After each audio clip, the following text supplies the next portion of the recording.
मैं मनीष आज आपके सामने एक ऑब्जेक्टिव क्वेश्चंस को लेके आया और एक इस चैप्टर की परतों को हम खोलने वाले हैं।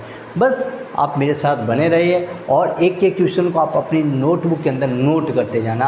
अब आपकी स्क्रीन के ऊपर यहाँ पे आपको सारे ऑब्जेक्टिव क्वेश्चंस दिखने वाले हैं। तो फर्स्ट क्वेश्चन जो आपके सामने है, एक अवयस्क बच्चे की कुल आय में शामिल की जाती है।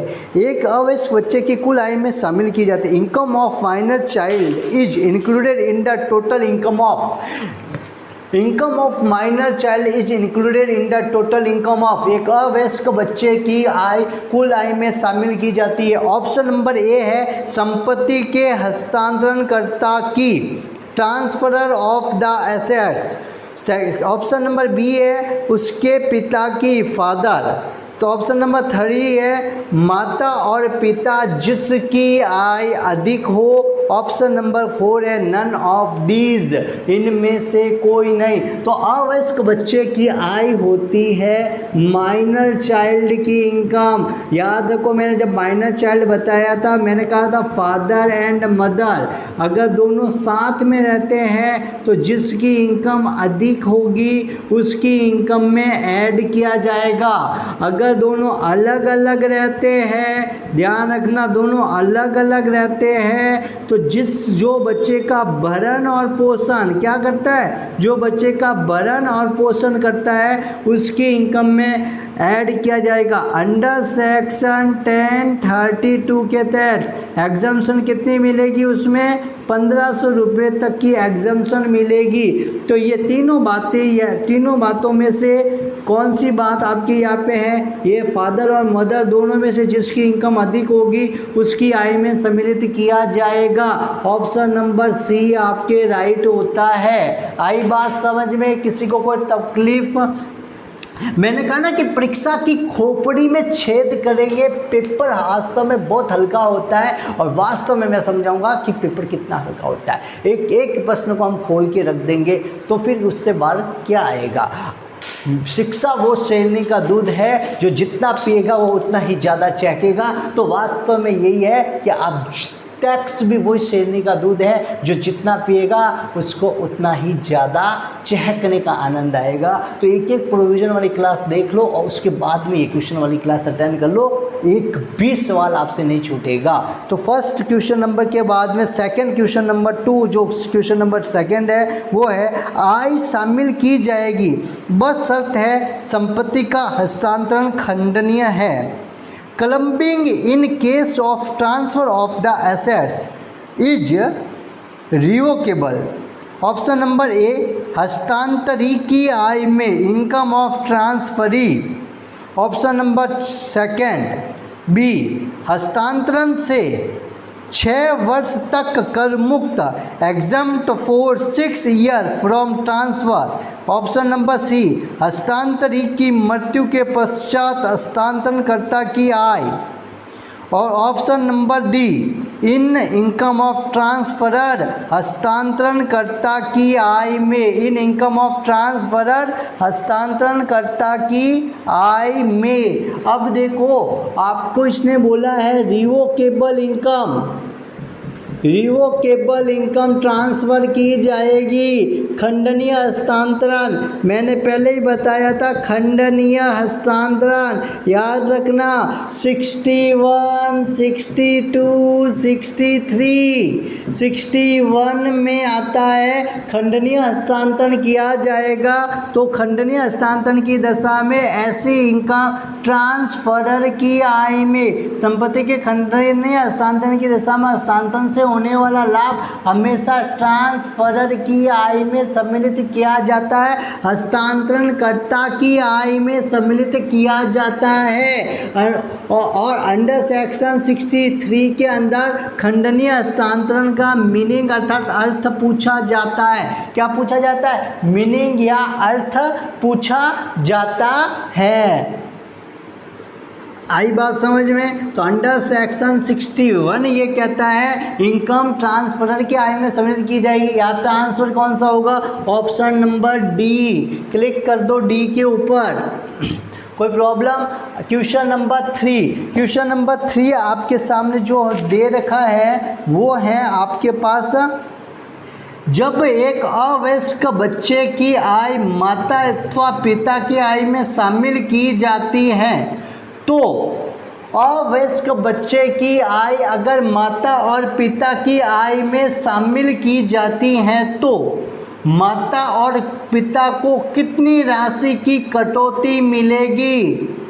When a income of minor child is clubbed with the income of father or mother, how much the deduction will be allowed to the father and mother? मैंने अभी थोड़ी देर पहले बताया था अंडर सेक्शन 1032 में 1500 रुपये तक की डिडक्शन मिलती है। कितने तक की डिडक्शन मिलती है? 1500 रुपये तक की डिडक्शन मिलती है। ये तो सिंपल सा क्वेश्चन था।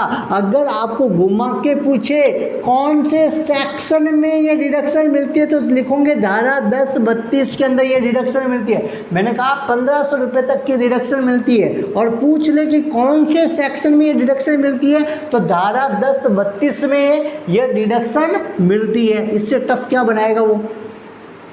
इससे टफ क्या बनाएगा? अगला जो पोर्शन, अगला जो क्वेश्चन आपके पास है, विकलांग अवयस्क बच्चे की आय किसकी आय में शामिल की जाएगी?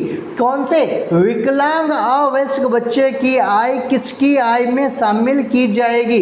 ऑप्शन नंबर ए माता की, ऑप्शन नंबर बी पिता की। देखो विकलांग अवयस्क बच्चे की आय उसकी मदर की इनकम में शामिल की जाएगी या उसके फादर की इनकम में शामिल की जाएगी या मदर एंड फादर जिसकी इनकम ज़्यादा होगी, जिसकी इनकम अधिक होगी उसकी इनकम में, या इनमें से कोई नहीं?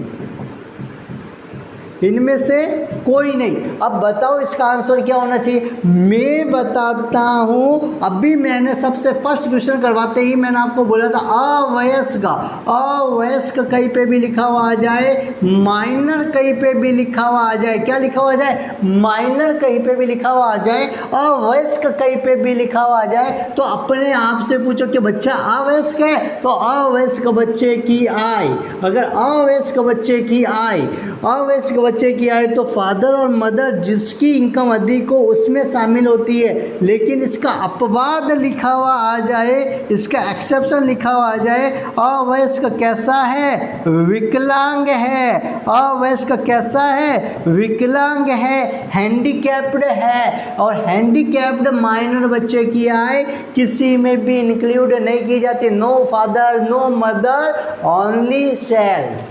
अवयस्क बच्चा अगर विकलांग है तो विकलांग अवयस्क बच्चे की आय ना तो फादर में इंक्लूड होती है ना मदर में इंक्लूड होती है। अगर इसके जगह हैंडीकैप्ड के जगह अगर आपके लिखा हुआ जाए तो उसने शारीरिक श्रम करके, कैसा श्रम करके? शारीरिक श्रम करके कमाई है तो भी वो भी अपवाद में आता है, तो भी माता और पिता की आय में से किसी की भी आय में सम्मिलित नहीं किया जाएगा।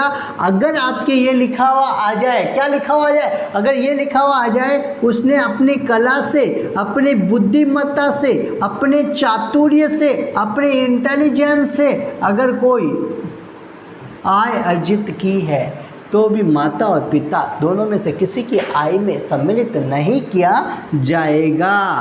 आई बात समझ में? अगला जो क्वेश्चन है आपके सामने, क्वेश्चन नंबर जो 5 है, जो नेक्स्ट है, राम ने भारतीय कंपनी के 100 अंश हिंदू अविभाजित परिवार 2018 में अंतरित किए। परिवार को 2018 में अंतरित किए। गत वर्ष में प्राप्त लाभांश की आय किसकी आय में सम्मिलित की जाएगी? गत वर्ष में प्राप्त होने वाली लाभांश की आय किसकी आय में सम्मिलित की जाएगी? फर्स्ट है राम की आय में, सेकंड है HUF की आय में, थर्ड है ना तो राम की ना तो HUF की, और फोर्थ है 50% राम की और 50% परिवार की। अब आपके पास दे रखा है Ram transferred 100 share to Indian company to HUF in 2018. Dividend received from the provision year shall be included in the income of, देखो सबसे पहली बात तो ये होता है इंडियन कंपनी। इंडियन कंपनी के शेयर है, किसके पास है? राम के पास है। राम ने किसको ट्रांसफ़र कर दिया? HUF को पढ़ दिया। अब HUF को किया तो ये राम को जो इंडियन कंपनी के जो शेयर के जो डिविडेंड दे आएगा वो डिविडेंड किसकी इनकम में इंक्लूड होगा? देखो HUF की इनकम में भी इंक्लूड नहीं होगा, राम की इनकम में भी इंक्लूड नहीं होगा। देखो डिविडेंड ऑफ जो इंडियन कंपनी है, पुराना प्रोविज़न तो ये था कि पूरा का पूरा एग्जम्प्ट होता था, लेकिन एट प्रेजेंट के अंदर प्रोविज़न किया गया है 10 लाख रुपए तक तो होगा एग्जम्प्ट। कितने लाख रुपए तक एग्जाम होता? 10 लाख रुपए तक तो होता करमुक्त। उससे ज़्यादा होगा तो उससे ज़्यादा ट्रांसफरर की इनकम में इंक्लूड किया जाता है। किसकी इनकम में इंक्लूड किया जाता है? ट्रांसफरर की इनकम में इंक्लूड किया जाता है। अगर बिना प्रतिफल के कोई भी संपत्ति हस्तांतरित की जाती है तो वो हस्तांतरक की इनकम में इंक्लूड किया जाता है। अब यहाँ पे ये नहीं लिखा कि ये शेयर तो है 100, पर इस 100 शेयर पे मिलने वाला डिविडेंड कितना है। अगर वो 10 लाख रुपए से कम है तो किसी की भी इनकम में इंक्लूड नहीं किया जाएगा। 10 लाख से ज़्यादा है तो राम की इनकम में इंक्लूड किया जाएगा। तो ये सवाल अपने आप में ही एक अपवाद है। आप यहाँ पे लिख दो कोष्टक के अंदर 10 लाख रुपए से ज़्यादा होने पर राम में सम्मिलित किया जाएगा और 10 लाख से कम होने पर किसी की भी इनकम में सम्मिलित नहीं किया जाएगा। आई बात समझ में? आगे वाला जो नेक्स्ट क्वेश्चन आपके स्क्रीन के ऊपर लिंक्ड हो गया है। अब आपको उस क्वेश्चन का आंसर अब आपको खुद को देना है विद इन 5 सेकेंड। अवयस्क पुत्र की आय 20,000 रुपये और अवयस्क पुत्री की आय 12,000 रुपये पिता की आय में शामिल की गई। पिता को छूट मिलेगी। पिता की आय में सम्मिलित की गई और पिता को छूट मिलेगी। देखो माइनर चाइल्ड है, माइनर सन है और माइनर डॉटर है। दोनों के दोनों क्या है? माइनर है, अवयस्क है, अवयस्क है, अवयस्क। देखो एक बच्चे के ऊपर धारा 1032, धारा 1032 सेक्शन याद करवा लो साथ पे। एक बच्चे के ऊपर 1500 रुपये, दूसरे बच्चे के ऊपर 1500 रुपये, टोटल छूट कितनी मिल जाएगी? 3000 रुपये तक मिल जाएगी। कितनी छूट मिलेगी? 3000 रुपये। ऑप्शन नंबर देख लो कहाँ पे 3000 रुपये लिखा हुआ है वो कर दो। आपके यहाँ पे ऑप्शन है 3000 रुपीज़ का, ऑप्शन नंबर बी। फिर आता है एक अवयस्क बच्चे की आय अभिभावक करदाता की आय में जोड़ी जाएगी। 1500 रुपये से अधिक, 1200 रुपये, शून्य और इनमें से कोई नहीं। Minor's income shall be included in the assessee's income if it exceeds 1500 rupees, it is 1200 rupees, it is nil and none of the above. तो इसमें इसका आंसर आपको खुद को पता है, इतनी देर से बता रहा हूँ। अंडर सेक्शन 1032 माइनर बच्चे की इनकम 1500 रुपये तक एग्जम्प्ट होती है। तो 1500 रुपये की ज़्यादा होने पर ज़्यादा वाले इनकम पर टैक्स पे करना पड़ेगा। तो इनकम कितनी? 1500 रुपये से ज़्यादा होने पर फादर या मदर जिसकी इनकम ज़्यादा है उसके अंदर ऐड कर लिया जाता। फादर और मदर जिसकी इनकम ज़्यादा है उसके अंदर ऐड कर लिया जाता है। ठीक है, हौसलों से उड़ान भरने की कोशिश करो, बस हौसला रखो और कुछ नहीं होगा, बाकी कुछ नहीं होने वाला है। चिंता मत करो, सब कुछ अच्छा ही होगा, बस हौसला रखो। हौसला रखने वालों की कभी हार नहीं होती है। हौसला रखने से साथ साथ मेहनत भी करना ज़रूरी है, क्योंकि मेहनत करने वाले की कभी हार नहीं होती है। अब आपके आगे दे रखा है अवयस्क की आय शामिल की जाती है।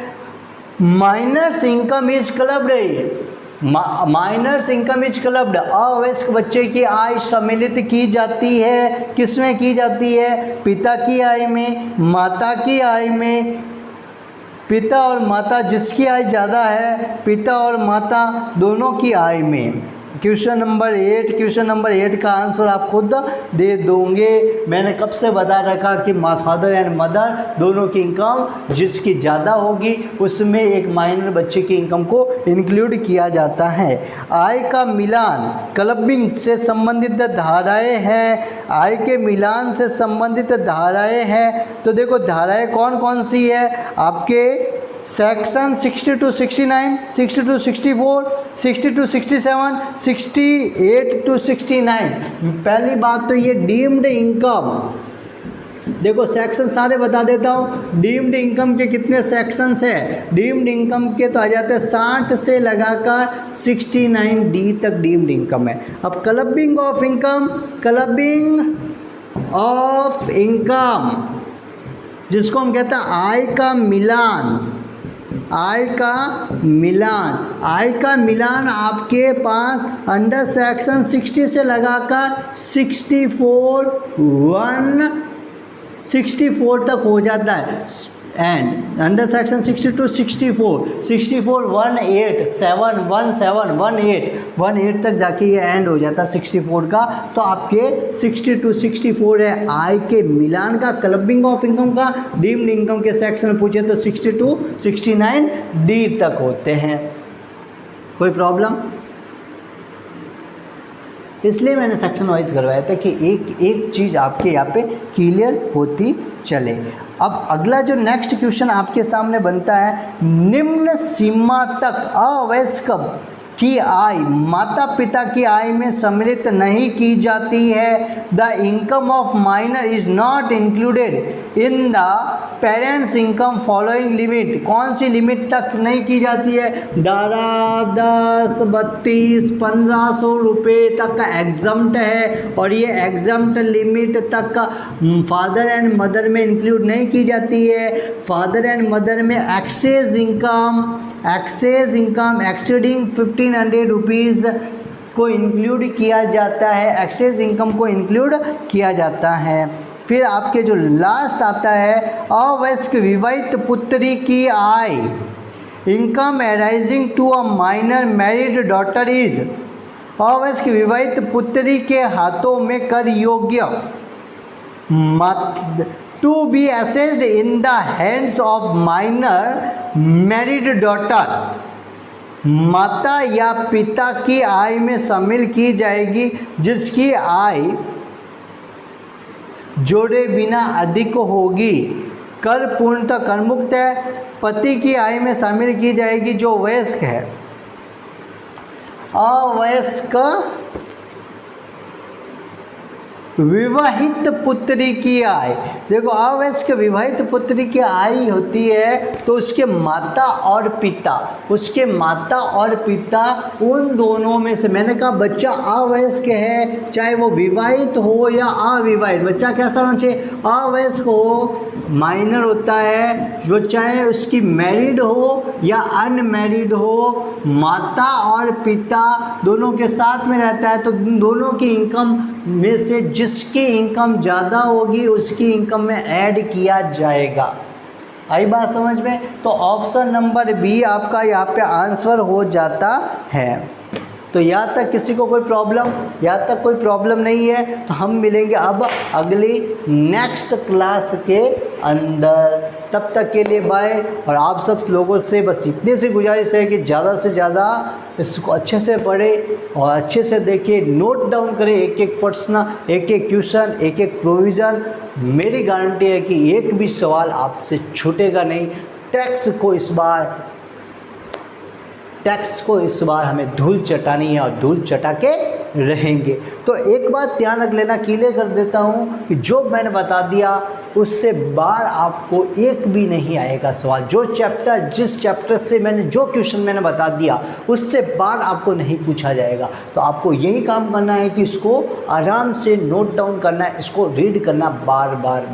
मैं या तो किसी सब्जेक्ट को हाथ नहीं लगाता, जिस समय मैं उसको पकड़ लेता हूँ तो उससे बार एक भी आने की गारंटी लेता हूँ कि उससे बार एक भी नहीं आएगा। बस आपको ध्यान रखना है और एक एक चीज़ को clear cut provision wise deeply आपको जानने की कोशिश करना है।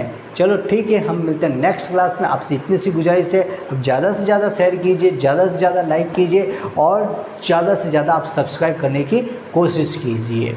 बस मेरी गुजारिश है, जो एक बार सब्सक्राइब कर देता है चैनल को, दूसरी बार सब्सक्राइब ना करे, क्योंकि दूसरी बार सब्सक्राइब करने पर वो अनसब्सक्राइब हो जाएगा। तब तक के लिए बाय, हम मिलते हैं नेक्स्ट क्लास के अंदर।